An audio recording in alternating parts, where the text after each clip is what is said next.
Amol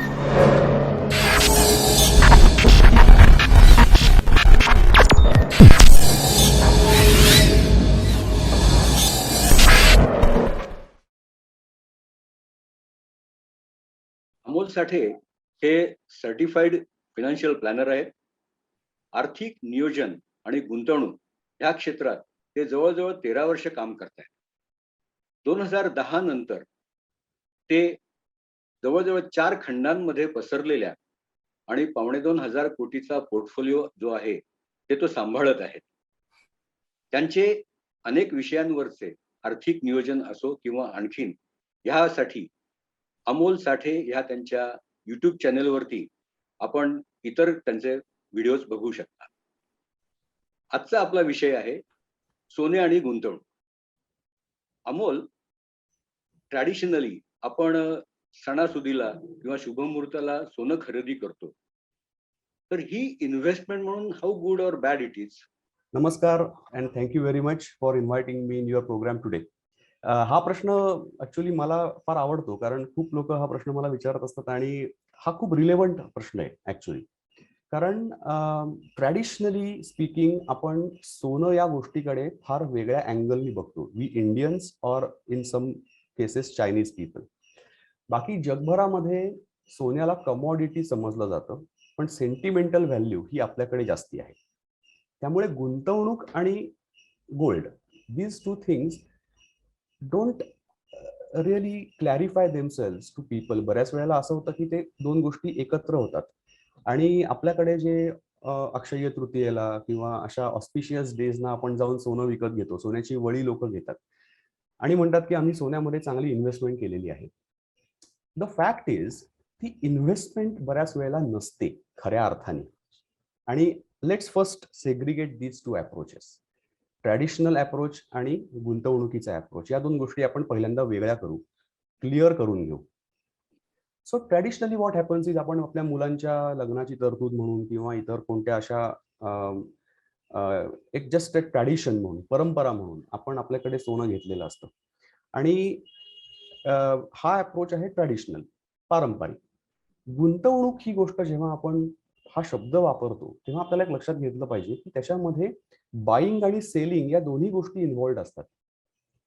investment ही profit साठी करायची असते, गेन्स कमावण्यासाठी. आणि त्यासाठी तुम्हाला इधर एक कॅश फ्लो लागतो, जसं आपण एफडी मध्ये गुंतवणूक केल्यानंतर आपल्याला इंटरेस्ट मिळतं, हा आपला कॅश फ्लो आहे, हा आपला रिटर्न आहे. किंवा आपण घेतलेला ॲसेट हा कधीतरी विकावा लागतो, तेव्हा त्यातनं आपण प्रॉफिट बुक करतो त्यावेळेला. So unless that happens, this is not investment. Okay, so let's first clarify these things, two things, segregate these two things completely. Otherwise what happens, हा जो ऍसेट आहे, म्हणजे आपण सोकॉल त्याला ऍसेट म्हणतोय, तो आपण लॉकर मध्ये ठेवून देणार आहोत किंवा आपल्या घराच्या कपाटात ठेवून देणार आहोत घरातल्या. So it is not generating any returns for you. आता गोल्ड या ऍसेट क्लासवरचा लॉंग टर्म CAGR म्हणजे कंपाऊंडेड अॅन्युअल ग्रोथ रेट हा साधारणतः रुपी टर्म्स मध्ये 8% आहे, 8%.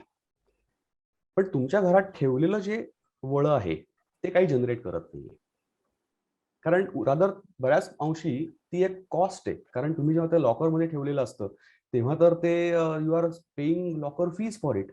सो तुम्हाला रिटर्न तर दूरच राहिला, तुम्ही कॉस्ट त्याच्यावरती इन्कर करत असता. There is an expense going on. So ती गुंतवणूक होऊ शकत नाही. I will also come to a point की गोल्ड ही इन्व्हेस्टमेंट म्हणून आपण करण्यासाठी फिजिकल गोल्ड घेतो बऱ्याच वेळेला. फिजिकल असं अगदी म्हणलं की मी इन्व्हेस्टमेंट करतोय आणि आपण फिजिकल गोल्ड घेऊन ठेवलं तरी सुद्धा that's not the best way to invest in gold. म्हणजे तुम्ही तुमच्या क्लिअर इंटेन्शननी सुद्धा घेतलेलं असू शकतं की मी हे वळं घेतलं ते पुढे विकणार आहे आणि त्यातनं मला प्रॉफिट होणार आहे. It is still not a very efficient way to invest in gold. Okay, so sentimental value एका साईडला राहिली आणि एक दुसऱ्या, थोडक्यात काय होतं, ते विकायच्या वेळेला प्रॉब्लेम असा येतो की लोक असं म्हणतात की सोनं विकायची वेळ आली याच्यावरती. म्हणजे हे जे एक नोशन, त्याला सोशल नोशन ज्याला जी आहे, की सोनं विकायची वेळ येणे हे दारिद्र्याचं लक्षण आहे किंवा कुठल्या तरी मोठ्या फायनान्शियल प्रॉब्लेमचं लक्षण आहे, असं हे सगळे विचार आपल्याला सेंटिमेंटल साईडला येतात, म्हणून ट्रॅडिशनल साईडला येतात. हा आस्पेक्ट आपण वेगळा ठेवूया, इन्व्हेस्टमेंटचा आस्पेक्ट वेगळा ठेवूया. तिथे मात्र केवळ आणि केवळ कॅपिटल ॲसेट म्हणून आपण गोल्ड घेतलेलं असतं, that is investment. Now physical gold as an investment, असं आपण आता एक छोटासा पॉईंट लक्षात घेऊ की मी फिजिकल गोल्ड घेतलंय इन्व्हेस्टमेंटच्या दृष्टिकोनातूनच घेतलेलं आहे, पण त्याच्यामध्ये तुम्हाला जीएसटी ऍप्लिकेबल आहे. तुम्ही जर का ते दागिन्यांच्या स्वरूपामध्ये घेतलेलं असेल तर तेव्हा तुम्ही जेव्हा विकायला जाल त्यावेळेला त्यामध्ये घट चार्ज होते किंवा पुन्हा एकदा रेट चेंजेस होतात त्यामध्ये, कारण विकण्याचा रेट सोनाराचा वेगळा असतो आणि विकत घेण्याचा रेट वेगळा असतो. So this is not a very efficient investment. So I think I answered your question in these two different ways, की आपल्याला पहिल्यांदा हे आवश्यक होतं की ट्रॅडिशनल अप्रोच वेगळा करा, इन्व्हेस्टमेंट अप्रोच वेगळा करा, आणि आता आपण पुढे बघूया. बरोबर आहे. आता पण असं आहे की जर सोन्यामधली ट्रॅडिशनल गुंतवणूक ही गुंतवणूक म्हणून जर चांगली नसेल तर ते करण्याचे दुसरे चांगले उपाय काय आहेत? ओके, सध्याच्या काळामध्ये सोन्यामध्ये इन्व्हेस्ट करण्याचे बरेच चांगले मार्ग आपल्याला उपलब्ध आहेत. म्हणजे we don't have to rely on the traditional physical gold side. So त्यातला म्हणजे एक्झाम्पल तुम्हाला द्यायचं झालं तर गोल्ड ईटीएफ. ईटीएफ म्हणजे एक्सचेंज ट्रेडेड फंड. ईटीएफ हा इट्स अन फिनान्शियल ॲसेट, जे थोडक्यात आपण असं म्हणू की ते डीमॅट फॉर्म मधलं सोनंच आहे. ओके, सो हा एक तुम्हाला मी थोडक्यात एक्सप्लेन करतो व्हॉट ईटीएफ इज. तुम्ही सोनंच घेताय, फक्त ते फिजिकल फॉर्म मध्ये न घेता डीमॅट फॉर्म मध्ये घेताय, तुमच्या डीमॅट अकाउंटला ते येते. आता हे कसं होतं, असं का, असं मी का म्हणतोय, कारण कोणतेही mutual funds like for example Nippon असेल किंवा कोटक असेल, जेव्हा ते हे गोल्ड ईटीएफ लॉन्च करतात तेव्हा ते जेवढी युनिट्स त्या ईटीएफ ची इश्यू करतात, मे बी से 1,00,000 युनिट त्यांनी सुरुवातीला इश्यू केली.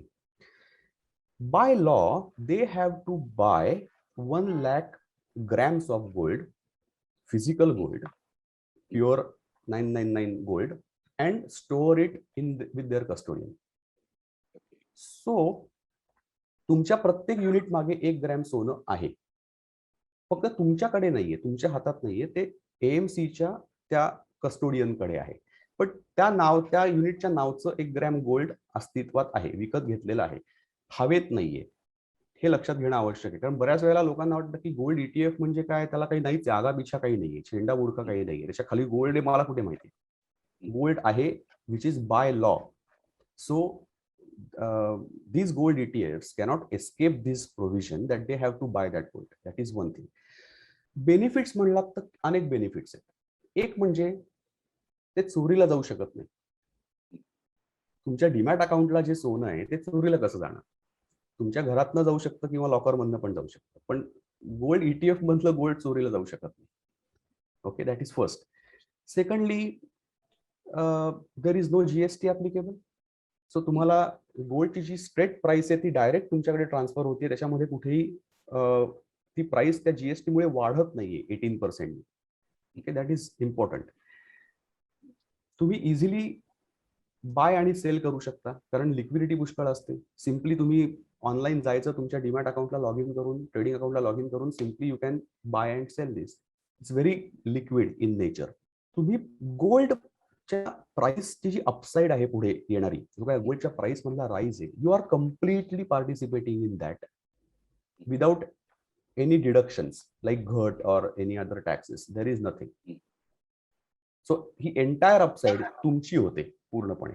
Okay, and the biggest benefit I would say, सर्वात मोठा बेनिफिट काय, की आपल्याला माहिती आहे की especially older generation has got some apprehension about such things. त्यांना असं वाटतं की मला हातामध्ये सोनं पाहिजे, मला समोर ते पाहिजे. So they are not comfortable having something in demat account or something. हे सोनं हातात घेतल्यामुळे काय होतं हे पण आपण मगाशी बघितलं, की आपल्याला ते विकता येत नाही बऱ्याच वेळेला, सायकोलॉजिकल आणि सेंटिमेंटल फॅक्टर्समुळे, इव्हन सोशल फॅक्टर्समुळे. गोल्ड ईटीएफ ची गोष्ट अशी आहे की ते तुमच्या हातामध्ये कधी येतच नसल्यामुळे, म्हणजे सोनं ॲज सच, ते तुम्हाला विकण्यासाठी प्रॉब्लेमच येत नाही mental. It is just an investment. जसं मी अनेक स्टॉक घेतो माझ्या डीमॅट अकाउंटला आणि विकून टाकतो, त्याप्रमाणे मी हा ईटीएफ घेतला, विकून टाकला. माझ्या हातामध्ये सोनं न आल्यामुळे हे पुढचे सगळे सायकोलॉजिकल प्रॉब्लेम्स टळतात. हा माझ्या दृष्टीने सर्वात मोठा बेनिफिट आहे. या अशा प्रकारच्या इन्व्हेस्टमेंटचा. Okay, so this is exactly what we want. We want gold as investment and not as a traditional or sentimental asset, right? So बऱ्याच वेळेला सिनियर सिटीजन्सना असं बऱ्याच वेळेला वाटतं, म्हणजे त्यांनी हे मी पण अनुभवलंय माझ्या सेशन्समध्ये आधीच्या, किंवा मी वेबिनार्स घेतले होते तेव्हा, किंवा माझ्या व्हिडिओजवर लोक असे प्रश्न विचारतात की हे खूप किचकट आहे सगळं. म्हणजे मी सोनारकडे जाऊन पटकन माझा विश्वासातला सोनार एक ट्रॅडिशनल असतो, पिढ्यानपिढ्या त्याच्याशी मी डील करत असतो, त्याच्याकडे जाऊन मी पटकन एक वळं घेतो आणि ठेवून देतो, हे सोपं आहे.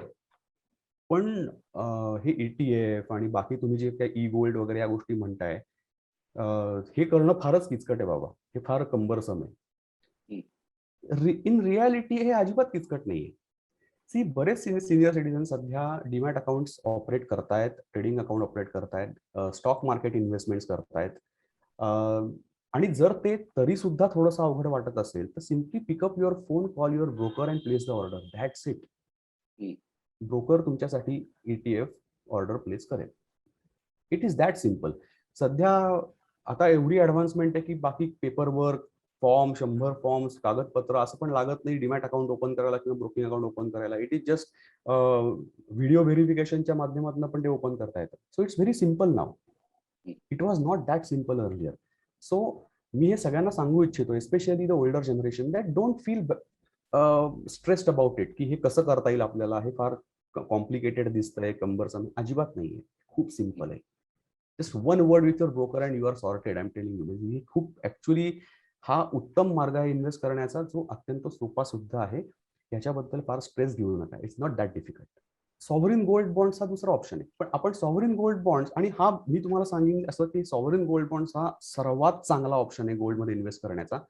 पण त्याच्यावरती आपण एक वेगळं सेशन घेऊया, because this is that subject I need to explain to you properly. तो ते अवघड नाहीये, पण त्याचे बेनिफिट जे आहेत किंवा त्याच्यामध्ये जे तुम्हाला जे ल्युक्रेटिव्ह नेचर ऑफ दॅट इन्व्हेस्टमेंट आहे, ते मला तुम्हाला 2 मिनिटात सांगता येणार नाही.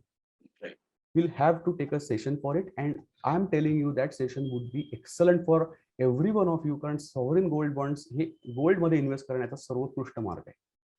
So will move forward for this. एक इंटरेस्टिंग वे तुम्हाला सजेस्ट करतो सोन्यामध्ये इन्व्हेस्ट करण्याचा, आणखी एक तिसरा, जो साधारणतः कमी लोकांना माहिती असतो. That way is investing in gold mining companies. वेगळा अँगल आहे याला. एक मी थोडासा विचार केला तर लक्षात येईल की हा फक्त सोन्याचा अँगल नाहीये, हा सोनं आणि इक्विटी म्हणजे स्टॉक्स या दोनचं कॉम्बिनेशन करणारा एक ऑप्शन आहे. आणि इट्स व्हेरी इंटरेस्टिंग, कारण सोन्याची किंमत जेव्हा वाढते तेव्हा या कंपन्यांचे स्टॉक्स हे तेवढ्या प्रमाणात वाढत नाहीत, ते जास्त वाढतात because of the margin expansion. I will not go too much into that. माझ्या चॅनलवर ह्याच्यावरती एक पूर्ण व्हिडिओ केलेला आहे. You can watch it if you want more information on that. But how can you do that? आता लोकांना वाटतं की इंडियात तर गोल्ड मायनिंग कंपनीज लिस्टेड नाहीच आहेत almost. So how do I invest in that?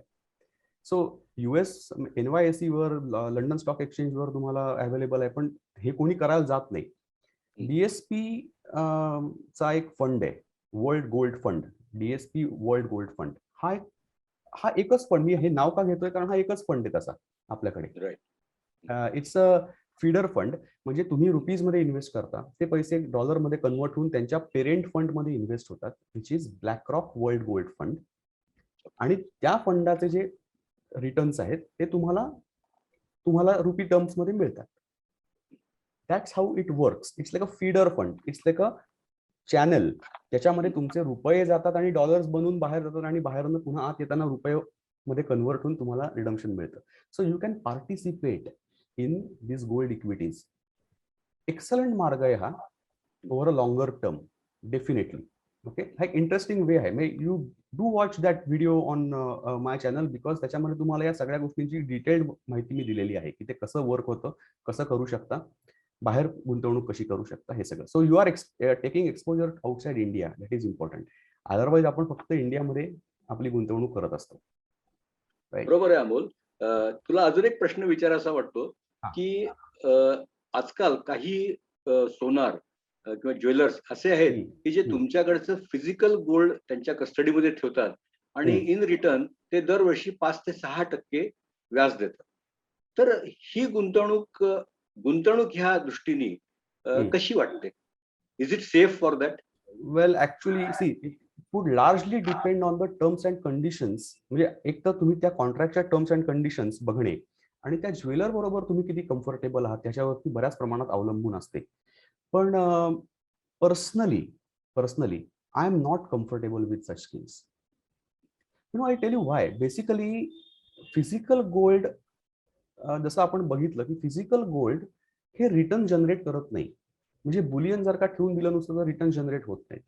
Okay, so हे jewellers तुम्हाला 5-6% रिटर्न कुठनं देत आहेत? You are putting your physical gold with them, so they are generating that 5-6% return by way of some other scheme, which is probably they are trading among themselves, or they are selling it to someone with a higher valuation, किंवा काही forward contracts असतील. अशा बऱ्याच काय काय प्रमाणात. पण म्हणजे थोडक्यात तुम्ही काय करताय तर तुम्ही ती जी रिस्क आहे तुमची ती फक्त त्या सोनारापुरती मर्यादित नाहीये. त्या सोनाराच्या पुढच्या स्कीम्स मधली जी रिस्क आहे ती पण तुम्ही अज्युम करताय याच्यामध्ये, right? Because how do they generate returns हा प्रश्न आपल्याला याचं उत्तर आपल्याला मिळत नाही. They are not going to tell you की आम्ही 5-6% कसं जनरेट करतो. आणि since they are giving you 5-6%, they are definitely generating more than that. Now even if you want to keep physical gold, जसं मी म्हणलं की over a longer term the CAGR of gold prices is 8%. तर तुम्हाला जर का 8% return त्यावर generate होऊ शकतो वेन यू सेल इट, तर तुम्ही या 5-6% इन्व्हेस्टमेंट का कराल? म्हणजे हे दुसरं कारण आहे that I am not comfortable with such schemes because of this. See as an investment manager I always look or analyze the risk first and then returns. माझ्या मते as a broader rule, efficient risk मॅनेजमेंटच्या या गोष्टीचा जो fallout असतो तो चांगला return हा असतो. रिटर्न पासून सुरुवात केली तर बऱ्याच वेळेला आपण रिस्क इग्नोर करतो आणि that's where we lose money. So मला ज्या स्कीम मध्ये रिस्क पूर्णपणे व्हिजिबल नाहीये, जिथे मला पूर्णपणे त्यावर व्हिजिबिलिटी नाहीये, क्लिअर कट कळत नाहीये, ती इन्व्हेस्टमेंट माझ्या दृष्टीने चांगली इन्व्हेस्टमेंट नाही. I should understand the risk properly and then I can decide whether to invest or not. ठीक. पण आता आतापर्यंत तू ज्या गोष्टी आम्हाला सांगितल्यास, म्हणजे गोल्ड ETF फंड असो किंवा इतर इन्व्हेस्टमेंटचे प्रकार असो, ह्यांचे टॅक्स इम्प्लिकेशन्स काय आहेत? कारण we are not only the returns, पण त्याच्यावरचा टॅक्स हा सुद्धा रिटर्न कमी करायला कारणीभूत ठरू शकतो. तर ह्या दृष्टीने आम्हाला काय सांगशील? Correct. No, that's very relevant. कारण ऑफकोर्स इन्व्हेस्टमेंटच्या कुठलाही इन्व्हेस्टमेंट डिसिजन घेताना आपल्याला टॅक्सेबिलिटी त्याची बघावीच लागते.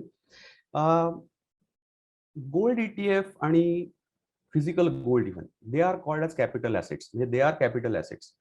सो त्याच्यावर होणारा तुमचा प्रॉफिट हा कॅपिटल गेन्स साठी लायबल असतो. म्हणजे what the profit that you make is termed as capital gains, आणि कॅपिटल गेन्सशी संबंधित जे टॅक्स लॉज आहेत ते अप्लाय होतात. आता this is not a equity instrument, this is considered to be non equity from tax perspective. त्यामुळे तुम्ही 5 वर्षानंतर जर का हे विकलत, गोल्ड ETF विकलात किंवा तुम्ही 5 वर्षानंतर सोनं विकलत, तर तुम्हाला इंडेक्सेशन नावाचा एक बेनिफिट मिळतो. तर इंडेक्सेशन म्हणजे काय हे मी खूप खोलात नाही सांगत तुम्हाला, फक्त एवढंच सांगतो की this is a legal way to inflate your cost. त्याला कॅल्क्युलेशन असतं. एक CII नावाचा नंबर असतो, कॉस्ट इन्फ्लेशन इंडेक्स. हा नंबर गव्हर्नमेंट दरवर्षी पब्लिश करते. ज्या वर्षी, ज्या फिनान्शियल इयरमध्ये तुम्ही तो ॲसेट विकत घेतला आहे ते वर्ष, मग त्या वर्षाचा CII, आणि ज्या वर्षी तुम्ही तो ॲसेट विकला आहे त्या वर्षाचा CII, ह्याच्या कॅल्क्युलेशन मधनं तुमची कॉस्ट ठरते on book for tax purposes. ती खरी कॉस्ट नसते, फॉर टॅक्स पर्पजेस. थोडक्यात काय, 100 रुपयाला गोल्ड घेतलं, 200 रुपयाला विकलं, तर तुमच्या या केसमध्ये 200 रुपये प्रॉफिट होत नाही. तुम्हाला ऍक्च्युली 100 रुपये प्रॉफिट मिळतो. सॉरी, आय मीन टू से 100 रुपये प्रॉफिट होत नाही. तुम्हाला 100 रुपये ऍक्च्युली मिळतात, पण टॅक्स पर्पजेससाठी तुमची कॉस्ट 100च्या ऐवजी 130 झाली बिकॉज ऑफ इंडेक्सेशन, तर तुमचा प्रॉफिट 70 रुपये धरला जातो आणि त्यावरती टॅक्स आकारला जातो. So indexation is beneficial for you to reduce your tax burden. हा इंडेक्सेशन नंतरचा जो टॅक्स आहे हा 20% आहे capital gain. So it is still better because तुम्हाला जर का नॉर्मल स्ट्रीम्स मधनं अदर इन्कम इंटरेस्ट असो किंवा काही डिव्हिडंड असो असं पैसे मिळत असतील तर ते तुमच्या मॅक्झिमम मार्जिनल रेटला चार्ज होतात, म्हणजे तुमच्या स्लॅब प्रमाणे. If you are in a 30% slab you will have to pay 30% tax on it. Here तुम्ही कुठल्याही स्लॅब मध्ये असलात तरी तुमचा हा 20% after indexation is the tax rate. हे तुम्हाला समजून घ्यायचं असेल तर just one quick call to your CA and it will be clear to you. हे खूप स्टँडर्ड आहे, स्टँडर्ड प्रोसेस आहे. So over even for the purpose of sovereign gold bonds that taxation is different. हे तुम्हाला मी आता सांगतो कारण हे मी तुम्हाला जे आता सांगितलं ते गोल्ड ETF आणि अशा प्रकारच्या फिजिकल गोल्ड या ऍसेट्स बद्दल सांगितलं. सॉव्हरीन गोल्ड बॉन्ड्सना स्पेशल टॅक्स ट्रीटमेंट आहे, जे आपण वेगळ्या सेशनमध्ये डिटेल इन्फॉर्मेशन तुम्हाला मी देईन की ते कसं टॅक्स होतं. अमोल, सोनं आणि त्याच्यातली गुंतवणूक ह्याबद्दल तू मला खूप छान माहिती दिलीस. ऑफकोर्स आता आपण सॉव्हरीन गोल्ड बॉन्ड बद्दल नंतर पाहणारच आहोत. तुझे खूप खूप धन्यवाद. नमस्कार. नमस्कार. Thank you very much. Will see you again.